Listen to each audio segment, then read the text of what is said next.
The departure hall of O.R. Tambo International Airport in Johannesburg was not merely a place of transit.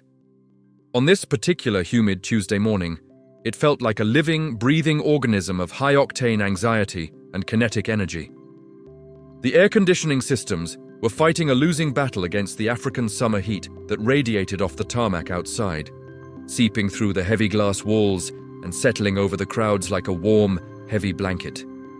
The atmosphere was a cacophony of sound: the squeal of rubber soles on polished granite, the rhythmic clatter of suitcase wheels, the endless drone of multilingual announcements, and the low-frequency hum of thousands of conversations merging into a single roar of human intent. Julian Thorne stood in the center of this chaos, yet he seemed entirely separate from it, an island of tailored calm in a sea of frantic motion.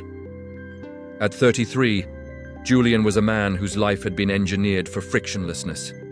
He was the founder and CEO of Nexus Logistics, a software empire that had revolutionized supply chains across the southern hemisphere. His existence was measured in stock ticks, quarterly projections, and the quiet hum of servers. He was a man who typically experienced travel as a series of luxury fluid transitions: a black car to the curb, a private security lane, a glass of vintage champagne in the first-class lounge, and a lie-flat bed at 30,000 feet. Today, however, the universe had introduced a glitch in his perfectly coded reality. Julian adjusted the cuffs of his charcoal blazer, a garment of Italian wool that cost more than the annual salary of the janitor sweeping the floor 10 feet away.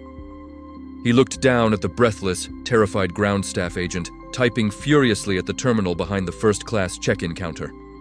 The young man, whose name tag read Thabo, was sweating profusely, his eyes darting between Julian's calm, grey gaze and the flashing red error message on his screen. "Mr. Thorne, sir," Thabo stammered, his voice cracking. I don't know how to explain this. It seems there was a massive synchronization error between your corporate booking agency and our internal mainframe. The entire first-class cabin is checked in full. A diplomatic delegation from the UN was rerouted last minute. I can't move them." Julian didn't shout. He didn't slam his hand on the counter. That was the behavior of new money, of men who were insecure about their power. Julian simply checked his watch, a Patek Philippe that whispered of old-world precision. "Thabo," Julian said, his voice a low baritone that cut through the noise. "I have a merger meeting in London at 9:00 a.m. tomorrow. I need to be on this flight. What are my options?" Thabo swallowed hard, looking as if he wished the floor would swallow him whole. "Sir, the only seat left on the aircraft, the only one, is in economy. Row 32, seat A. It's a window seat, but it's in the rear cabin." For a moment, silence hung between them. Julian looked at his sleek leather carry-on, then back at the agent. He thought about the 12 hours ahead. No privacy partition, no noise-canceling sanctuary, no on-demand dining. Just the raw, unfiltered humanity he had spent the last decade transcending. A strange, wry smile touched his lips. Perhaps he thought this was a necessary calibration. He had spent so much time optimizing the world from above. Maybe it was time to remember what it looked like from the ground. "Print the boarding pass, Thabo," Julian said softly. 32A will do fine." 40 minutes later, Julian was navigating a part of the airport he hadn't seen in years. The general boarding area was a sensory assault. He walked past duty-free shops selling giant Toblerones and overpriced perfume, weaving through families arguing over passports and backpackers sleeping on their rucksacks. As he approached Gate A12, the boarding call for the Boeing 787 to London Heathrow began. It wasn't the polite, whispered invitation of the lounge, it was a herd movement. Julian joined the queue, towering over most of the passengers. Ahead of him, the line snaked back and forth, a compression of tired bodies. It was then that he first saw her. She was 5 people ahead of him in the line, and she looked as though she were carrying the weight of the entire continent on her slender shoulders. Her name, he would later learn, was Clara Mbeki. From behind, Julian noted the fraying hem of her denim jeans and the way her simple knit sweater hung loosely on her frame, suggesting she had lost weight recently, or perhaps she had never had enough to eat to begin with. Her hair was pulled back into a hasty, practical knot, held together by a cheap plastic clip that was missing a tooth. But it was her posture that struck him. She was leaning to the left, counterbalancing a heavy, battered diaper bag slung over one shoulder, and an infant cradled on her right hip. The baby, a boy no older than 10 months, was currently expressing his displeasure with the world through a series of sharp, rhythmic cries that pierced the humid air. Clara was bouncing slightly, a rhythmic, desperate sway intended to soothe the child. But Julian could see the tremors in her legs. She was exhausted. Not the "I need a coffee" exhaustion of his corporate peers, but a bone-deep, marrow-level depletion that comes from fighting for survival. He watched as she fumbled with her passports, dropping a pacifier on the dirty carpet. Before Julian could step forward to help, she had already snatched it up, wiped it on her jeans, and popped it back into the baby's mouth, her movements frantic and apologetic. "Zone 4! Boarding now!" the loudspeaker blared. Julian followed the crowd down the jet bridge. The transition from the terminal to the aircraft was marked by a blast of stale, pressurized air. Usually, Julian turned left into the hushed sanctuary of the premium cabin. Today, he turned right. The economy cabin was a tunnel of grey upholstery and blue light. It was already chaotic. People were shoving oversized bags into overhead bins, arguing over armrests and shedding jackets. The air smelled of recycled coffee, anxiety, and the distinct, metallic scent of aviation. Julian moved down the narrow aisle, holding his blazer folded over his arm to prevent it from wrinkling, though he knew it was a futile effort. He counted the rows: 28, 29, 30. At row 32, he stopped. Seat 32A was indeed a window seat, but the access was blocked. The young woman he had seen in the line, Clara, was already in 32B. She was in the middle of a struggle that was painful to watch. She was trying to hoist the heavy, duct-taped diaper bag into the overhead bin, but she couldn't let go of the baby, who was now screaming with renewed vigor. Her height worked against her. She was on her tiptoes, her arms shaking violently under the strain of the bag, her face pressed against the plastic siding of the overhead compartment. The passengers behind Julian began to huff. A businessman in a cheap suit sighed loudly, checking his watch. "Come on, love.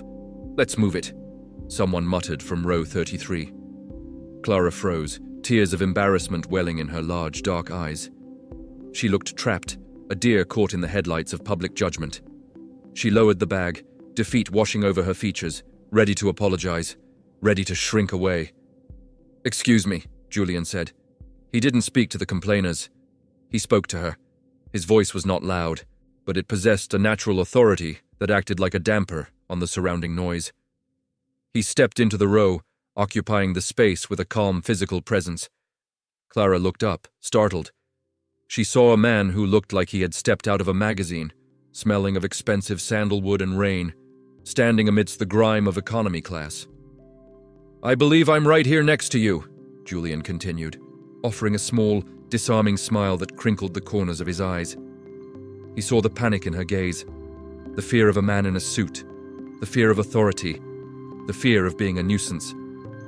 "Oh, I am so sorry, sir," she stammered, her voice thick with fatigue and a heavy, melodic accent. I just can't get the bag up. I'll move. I'll put it under my legs. Please, just give me a second." "Clara, isn't it?" Julian asked, glancing at the boarding pass clutching in her trembling hand. "There is absolutely no need for that." He didn't wait for permission. He reached past her, his movement fluid and non-threatening. His hand, manicured and strong, grasped the heavy handle of her bag. He felt the weight of it. It was incredibly heavy, packed dense with everything she likely owned.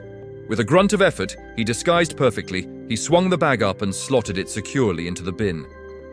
He then took his own sleek leather case and placed it beside hers, a visual representation of their sudden, strange proximity. "There," he said, stepping back to let her breathe. "Physics is a difficult negotiation at the best of times, let alone with a co-pilot in your arms." Clara stared at him, stunned. People didn't usually help her. In the last few months, people had looked through her, or looked at her with pity, or looked at her with disdain. They didn't look at her with respect. "Thank you," she whispered, shifting the baby, who was now chewing on her collar.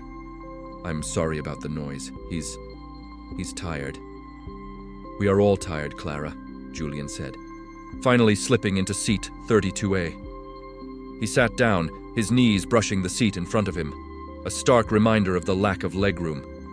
He turned to her, ignoring the glares of the passengers who were still waiting to pass.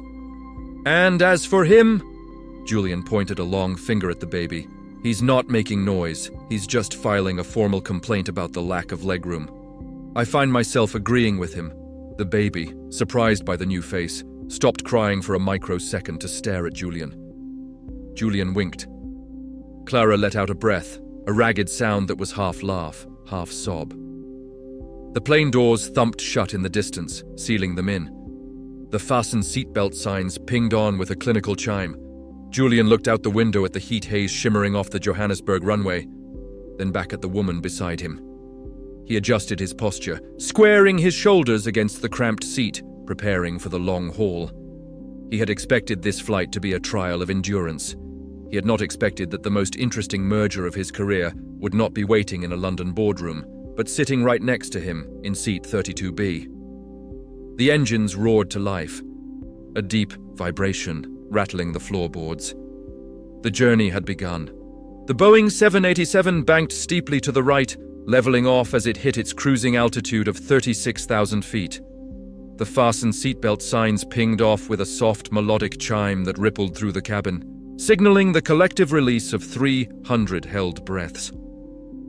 The roar of the takeoff had settled into a steady, hypnotic thrum, a white noise designed to lull the senses into submission. Outside the oval window, the sprawling, glittering grid of Johannesburg faded into the velvet darkness of the African night, leaving Julian Thorne and Clara Mbeki suspended in a pressurized aluminum tube between two worlds. For the first hour, the atmosphere in row 32 was defined by a tense, fragile truce with the infant, Leo. The change in cabin pressure had been unkind to his small ears, and his whimpering had threatened to escalate into a full-blown siren song of distress. Clara was a flurry of anxious motion. She bounced him. She cooed soft Zulu lullabies that sounded like wind moving through dry grass, and she apologized profusely to the air around her. She was terrified of the judgment of strangers, a fear ingrained in her by months of being treated as an inconvenience. Julian, having stowed his laptop, decided that productivity was futile. Instead, he unclasped his watch, the Patek Philippe Calatrava, a masterpiece of Swiss engineering worth more than the entire row of seats they occupied. He held it up, letting the dim reading light catch the polished gold casing. "Look here, Leo," Julian murmured, dangling the watch just out of reach. "Tick-tock, tick-tock, it's hypnotic, isn't it? The sound of time slipping away." The baby's eyes, wet with tears, widened. The shimmering gold object captivated him. The crying ceased, replaced by a wet, hiccuping curiosity. Clara looked at Julian, her eyes wide with horror. "Sir, please," he might grab it. "That looks incredibly expensive." "It's just metal and glass, Clara," Julian said, his voice low. "Right now, its value is defined solely by its ability to stop a baby from crying. In that regard, it is performing better than it ever has in a boardroom." Leo reached out a chubby, sticky hand and batted at the watch. Julian didn't pull it away. He let the child touch the cool metal, smiling as Leo's face transformed from anguish to wonder. Beside him, he saw Clara's shoulders drop 2 inches. It was the physical manifestation of relief. "You have a way with him," she whispered, leaning her head back against the stiff headrest. "I haven't seen him this calm in 2 days. We haven't slept much." "I can see that," Julian observed gently. He looked at her profile. The cabin lights were dimming for the night service, casting her in shadows. The exhaustion etched into her face was not merely physical, it was spiritual. It was the look of someone who had been running a marathon at a sprint's pace. "When was the last time you ate a proper meal, Clara, or slept for more than an hour?" She offered a weak, hollow smile. "I don't remember. The packing. The bus to the airport. the fear that the ticket wouldn't work. Adrenaline is a powerful fuel, Mr. Julian, just Julian, he corrected. And adrenaline burns dirty. You need rest. The cabin crew began their service, rolling the metal trolleys down the aisle with the clatter of industry. The smell of reheated chicken and aluminum foil filled the air. When the flight attendant reached them, Clara hesitated, her hand hovering over her purse as if checking for money she didn't have. "Chicken or beef?" the attendant asked briskly. I'm not hungry, thank you," Clara lied, her stomach betraying her with a quiet growl that Julian pretended not to hear. "She'll have the chicken," Julian interjected smoothly, "and I will have the same, and perhaps 2 bottles of water. And do you have any extra bread rolls? We have a growing boy here who might like to gnaw on one." The attendant nodded and passed the trays. Clara looked at him, her eyes shining with a mixture of gratitude and shame. "You didn't have to do that. I can't pay you for the food." "It's included in the ticket, Clara," Julian lied effortlessly. He peeled back the foil of his own meal, signaling that the conversation was over and she should eat. She ate with a heart-breaking speed, cleaning the small plastic tray as if she wasn't sure when the next meal would come. As the trays were cleared and the cabin lights were extinguished completely, plunging the economy class into a blue-tinted darkness, the silence of the night flight took over. The movie screens flickered like distant campfires.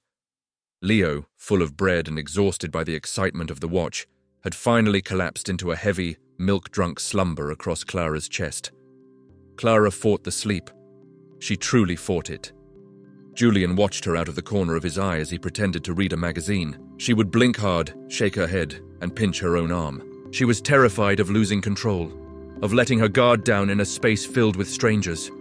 But the hum of the engines was a relentless lullaby, and the sheer biological imperative of sleep was undeniable.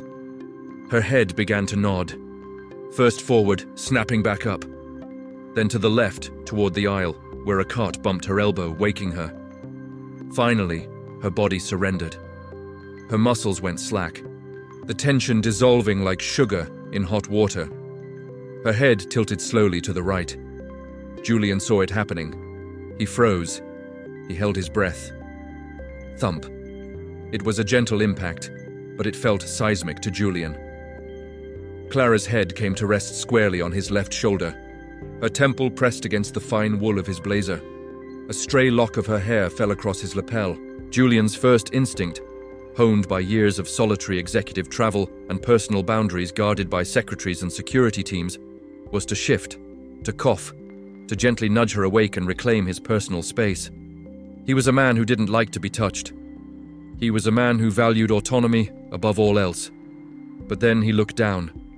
In the pale glow of the reading light from the row behind them, he saw her face. The lines of worry had smoothed out, her mouth was slightly open, her breath coming in soft, rhythmic puffs.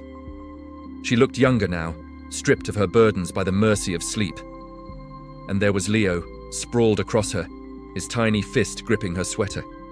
They were a closed circuit of survival, and somehow Julian had been wired into it. He made a decision that felt more momentous than signing the acquisition papers for his last rival company. He didn't move. He didn't flinch. Instead, he slowly, infinitesimally, lowered his left shoulder to create a more natural angle for her neck. He shifted his leg to brace himself, knowing that he was committing to hours of immobility. He became a statue, a piece of furniture, a foundation. For the next 4 hours, the cabin existed in a state of suspended animation. The world outside was a vacuum of cold darkness, but in seat 32A, there was a strange, radiant warmth. Julian felt the heat of her skin through his jacket. He felt the vibration of her breathing. His arm began to tingle after 45 minutes. By the 2-hour mark, it was numb. By hour 3, it was a dull, throbbing ache that radiated up to his neck. He didn't care. He stared out the window at the wingtip, watching the strobe light pulse against the darkness. Flash. Darkness. Flash. Darkness. He began to think about his life in London. His penthouse in Kensington was cold, minimalist, and perfectly designed. It was filled with Italian leather furniture that no one sat on, and art that he had bought for investment purposes. Not because it moved him. He had lovers, sure, sophisticated women who understood the rules of engagement, who stayed for breakfast but never for the weekend. He realized with a sudden, crushing clarity that he was lonely. He was sitting in the worst seat on the plane, his arm in pain, pinned down by a stranger and her baby. And yet he felt more necessary than he had in years. If he moved, she would wake up. If she woke up, the reality of her struggle would crash back down on her. By staying still, he was holding the world at bay for her. He was gifting her peace. It was a tangible, useful act of service that required no contract and offered no ROI, return on investment. A movement in the aisle broke his reverie. It was Sarah, the senior flight attendant. She was walking through the cabin with a flashlight, checking seatbelts. She stopped at row 32. The beam of her light caught the tableau, the man in the charcoal suit, eyes wide open and alert, acting as a human pillow for the exhausted young mother and child. Sarah looked at Julian. She saw the stiffness in his posture, the way he was carefully holding his water cup with his right hand to avoid jarring his left side. She didn't say a word. She didn't want to break the spell. She simply smiled, a soft, knowing expression that transcended the customer service manual. She reached into the overhead bin, pulled down a sealed premium duvet, usually reserved for the crew rest area, and gently, silently, draped it over Clara and Leo. She caught Julian's eye and mouthed the word, kindness. Julian nodded, a slight inclination of his head. Sarah moved on, leaving him alone with his thoughts and his charges. Under the blanket, Clara stirred slightly. She murmured something unintelligible, a name, perhaps, or a prayer, and nuzzled deeper into the crook of Julian's neck. Leo let out a small sigh in his sleep. Julian closed his eyes for a moment, not to sleep, but to memorize the feeling. He felt a wall inside him crumbling, a wall he had built brick by brick with every promotion, every bonus, every lonely victory. He wondered where she was going in London. He wondered who Mrs. Bennet was. He wondered if anyone would be there to meet her. The thought that she might be walking into the cold, grey moor of Heathrow alone sent a spike of protective anxiety through him. I cannot just let them walk away, he thought, not after this. The plane hit a small pocket of turbulence, a shudder that ran through the fuselage. Julian instinctively brought his right hand over to steady Clara's arm, holding her in place so she wouldn't wake. His hand lingered there, protective and gentle. He was no longer just a passenger in seat 32A. He had become a guardian, and as the Boeing 787 raced north toward the equator, chasing the dawn that was still hours away, Julian Thorne realized that the destination didn't matter nearly as much as the person leaning on him. The cabin lights of the Boeing 787 began their artificial sunrise, a slow transition from deep indigo to a pale, clinical amber that signaled the end of the transatlantic voyage. For Julian Thorne, the light was an unwelcome intrusion. He had spent the last 6 hours in a state of meditative stillness, his left side entirely dead to sensation, his mind hovering in a space between wakefulness and a protective trance. As the pilot's voice crackled over the intercom, announcing the descent into London Heathrow, the aircraft shuddered as the spoilers deployed to shed altitude. The change in vibration was enough to break the spell. Clara Mbeki gasped, her body jolting as if she had been dropped from a height. She blinked, her eyes darting around the cabin in a frantic search for orientation. It took 3 seconds for the realization to hit her. She was still leaning against the shoulder of the man in the expensive suit. She was tucked under a premium duvet that wasn't hers. Her head was practically nestled in the crook of his neck. She bolted upright with such force that she nearly jostled the sleeping Leo. "Oh! Oh no! Please! Sir! Julian!" she cried, her voice a ragged whisper of pure mortification. Her hands flew to her face, then her hair, trying to smooth the chaotic strands that had escaped her knot. "I'm so sorry. I didn't mean. I must have. How long?" Julian didn't move immediately. He had to wait for the blood to slowly, painfully needles and pins its way back into his arm. He offered a weary, genuine smile. "Exactly 6 hours and 14 minutes, Clara. Not that I was counting." 6 hours? She looked at him with a mixture of awe and horror. "You let me sleep on you for 6 hours. Your arm. Your shoulder. You must be in agony." I've had worse injuries in the gym. Julian lied, though the grimace as he finally rotated his shoulder was hard to hide. The important thing is that you slept, and Leo slept. You both look like you're ready to take on London. Clara's face was a map of conflicting emotions. I don't know why you did that. Most people would have pushed me away. Most people have pushed me away. Maybe you've just been meeting the wrong people, Julian said, his voice holding a depth of sincerity that bypassed her usual defenses. In my world, we spend a lot of time protecting assets. Last night, I realized I'd never protected anything that actually mattered. It was my privilege, Clara. The plane banked through the thick, charcoal grey clouds that perpetually seemed to hang over the United Kingdom. As the wheels touched the tarmac with a definitive thump and the reverse thrusters roared, the bubble they had inhabited for 12 hours finally burst. The cabin became a frenzy of activity. The bing of seatbelt signs, the clatter of overhead bins being wrenched open, the collective groan of 300 people ready to escape their confines. Julian took charge. He stood up, blocking the aisle with his broad frame to give Clara space to gather her things. He retrieved her heavy duct-tape trunk and the frayed diaper bag, refusing to let her carry anything but the baby. "I can do it, Julian! Really?" she insisted as they shuffled toward the exit. "I know you can," he replied, "but today you don't have to." They emerged from the jet bridge into the cavernous, sterile halls of Heathrow Terminal 2. The air was a shock to the system. It was 20 degrees colder than Johannesburg, smelling of rain and industrial cleaning fluid. Clara shivered, clutching Leo tighter to her chest. The infant, sensing the change in environment, began to fuss, his small face scrunched against the damp chill.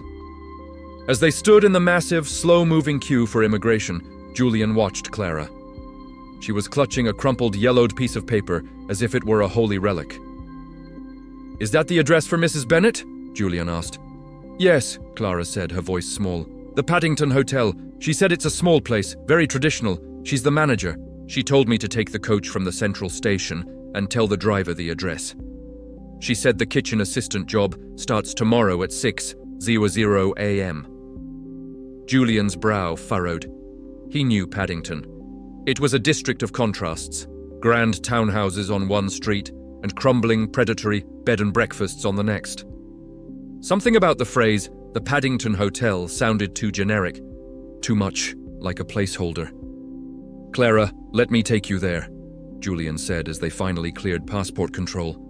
"I have a car waiting." "No, no!" she protested, her pride flaring. "You've done too much. I have the directions. I have the coach fare. I need to do this myself. I need to show her I'm reliable." Julian saw the steel in her gaze and respected it. "At least let me walk you to the taxi stand. London is a maze when you're tired." They walked through the arrivals hall, a gauntlet of drivers holding signs.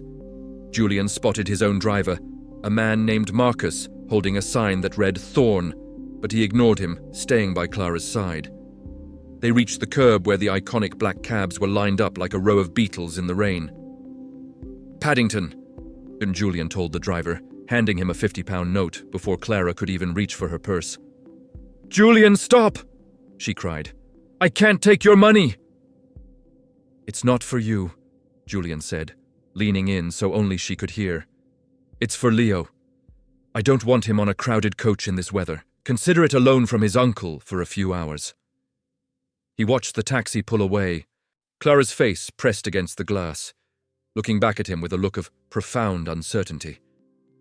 Julian stood in the rain for a long moment, the mist settling on his charcoal blazer. He should have been relieved. He was back in his city. He had a meeting in 3 hours. His life was waiting for him. "Sir," Marcus, his driver, approached with an umbrella. "Is everything all right? Who was that?" Julian looked at the spot where the taxi had disappeared.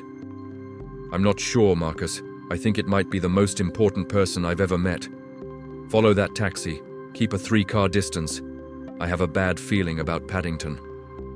The drive into London was a blur of grey motorways and red buses. Julian sat in the back of his Mercedes, but he didn't check his emails. He didn't call his office. He watched the black cab ahead of them. The taxi eventually pulled off the main road, and into a narrow, dimly lit side street near the Paddington tracks. It was an area of London that the tourism boards ignored, rows of Victorian terraces with peeling paint and overflowing bins. The taxi stopped in front of a building that looked like a ghost. The windows were boarded up with plywood. A rusty "for sale" sign hung at a precarious angle from a second-floor balcony. The front door was covered in graffiti and padlocked with a heavy chain. There was no Paddington Hotel. There was no bakery. There was only the sound of the wind whistling through the damp brickwork. Julian jumped out of his car before Marcus had even come to a full stop. He found Clara standing on the sidewalk, her battered trunk at her feet. She was holding the yellow piece of paper, her hand shaking so hard it looked like a dying bird. She was staring at the boarded-up door, her eyes wide and vacant. "Clara," Julian said softly, approaching her. She didn't turn around. Her voice was a hollow, dead thing. "I checked the address 3 times. This is it. 142 Sussex Gardens. This is where she told me to come." She turned to him, and the look of total, absolute desolation on her face hit Julian like a physical blow. The hope that had sustained her across an ocean had vanished in an instant. "It was a scam, wasn't it?" she whispered. "The job, the room, the money I sent for the processing fee." She knew I had nothing else. Leo, sensing the collapse of his mother's world, began to wail. A thin, piercing sound that echoed off the cold, unresponsive walls of the empty building. Clara slumped against the cold stone of the neighboring wall, her knees giving out. She slid to the pavement, clutching her baby, her face turning a ghostly, translucent white. "I have no money, Julian," she sobbed, the sound muffled by Leo's sweater. "I have no home. I'm in a country where I don't know a soul. I've failed him. I've failed my son." The London rain began to fall in earnest now, a cold, biting drizzle that soaked through her knit sweater. She looked small, broken, and utterly alone.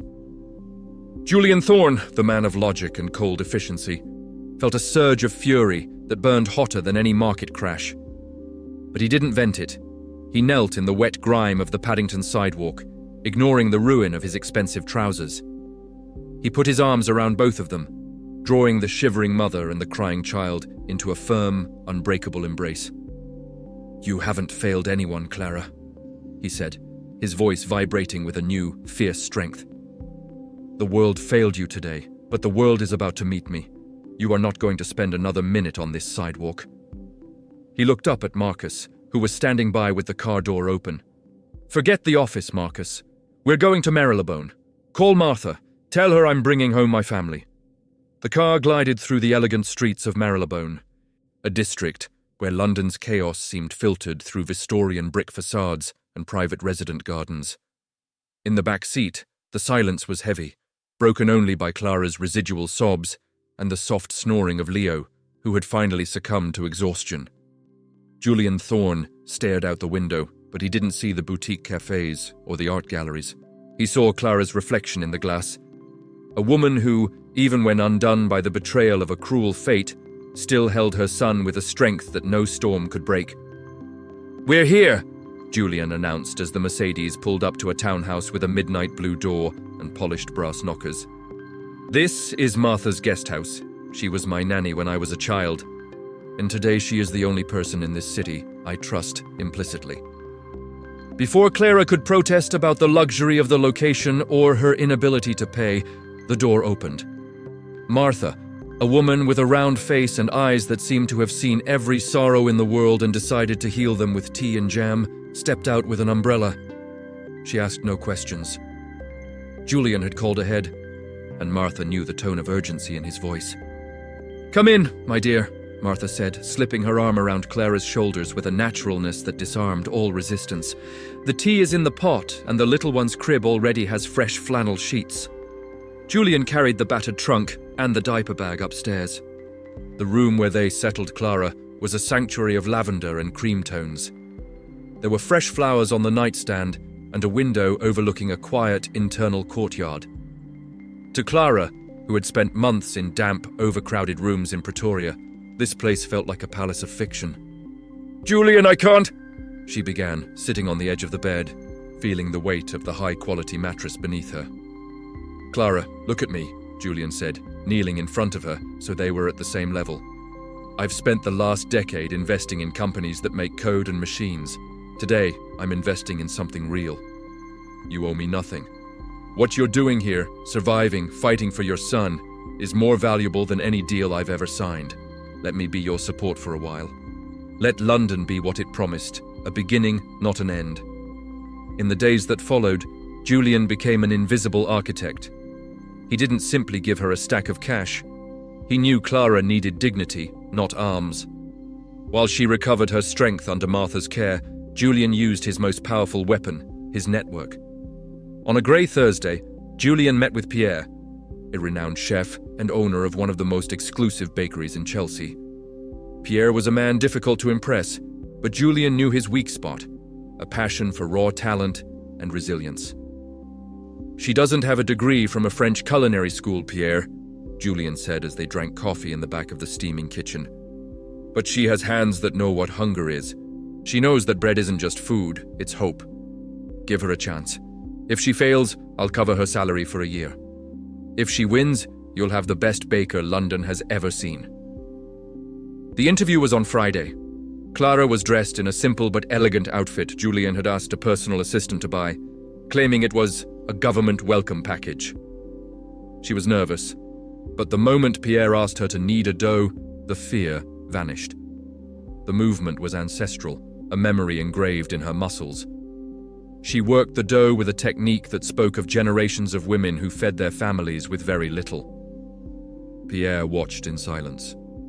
Then he tore off a piece of the dough, smelled it, and looked at Clara. You can start on Monday, 6 in the morning. Don't be late. Clara's success was meteoric. She wasn't just an assistant, she was a force of nature. She brought recipes from Pretoria, touches of spices and fermentation methods that London chefs had never tried. Julian watched the transformation from a distance, yet increasingly closer. He began to show up at the bakery late in the afternoon, claiming he was nearby for a meeting. He saw Clara behind the counter, her face dusted with flour, laughing with a customer. The shadows under her eyes had been replaced by a light of purpose. One evening, as she closed the shop, Julian was waiting for her. They walked through the streets of Chelsea as the streetlights hummed to life. You look different, Clara, he said, his voice softer than usual. I feel different, she replied, looking at Leo, who was asleep in the high-tech stroller Julian had found in his office. For the first time in my life, I don't feel like I'm waiting for the floor to collapse. I feel like I'm building the floor. She stopped and looked at him, the glow of a nearby shop window illuminating the gold in her eyes. Why did you do all this, Julian? You're a millionaire. You have a world of people at your feet. Why a girl from a plane? Julian looked at her, and in that moment, the last of his corporate armor shattered. He didn't see a charity case. He saw a woman who had crossed an ocean with nothing but a baby and a dream. He saw a woman who had worked 18-hour shifts without complaining. He saw the most beautiful person he had ever known. Because on that plane, Clara, I was the one who was empty, he confessed. I had everything and I had nothing. When you fell asleep on my shoulder, you gave me a purpose that no bank account could provide. I didn't save you. You gave me back my humanity. He reached out, his hand hovering near her cheek before he pulled back, still afraid of the intensity of his own feelings. But Clara didn't pull away. She took his hand, the hand that had held her steady for 6 hours in the dark, and pressed it against her face. The transition was complete. Julian was no longer just a benefactor. He was a man in love, and Clara, for the first time, saw him not as a savior, but as a partner. Time in London has a way of moving both slowly and at a breakneck pace. For Julian Thorne and Clara Mbeki, the year following their meeting on Flight 32A was a season of profound becoming. Clara had moved out of Martha's guest house and into a sun-drenched apartment in Marylebone, a place Julian had helped her find, though she now insisted on paying the rent herself from her salary as Pierre's head pastry chef. She had become a local celebrity in the culinary world, known for her resilience bread and her Pretoria-inspired tarts that critics called a hug in pastry form. But the true transformation was in the Sundays.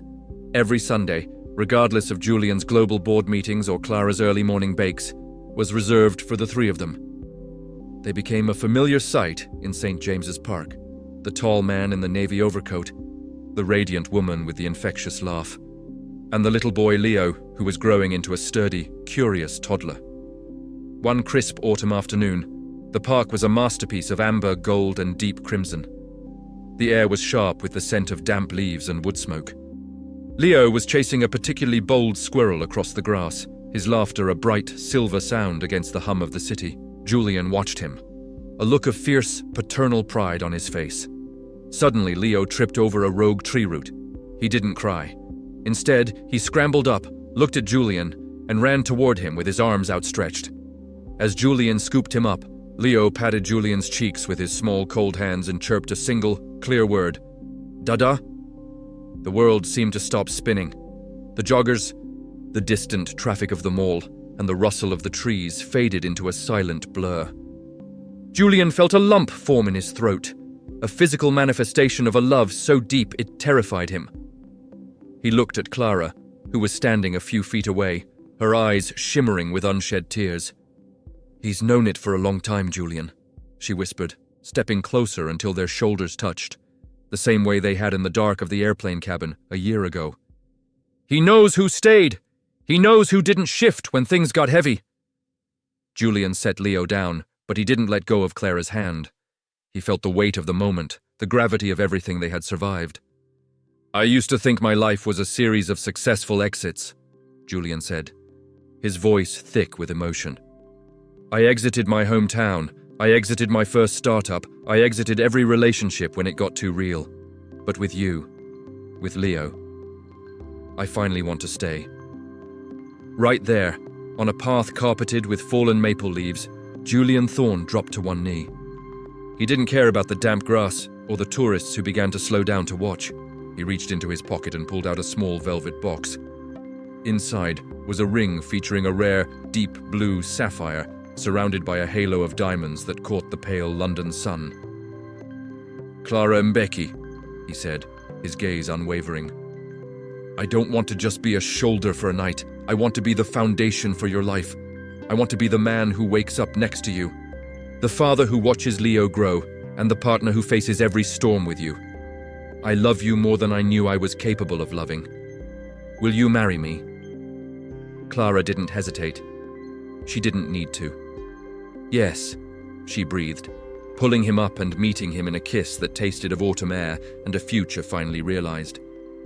The wedding was a quiet, intimate affair in the same small stone church where Martha had been married decades before.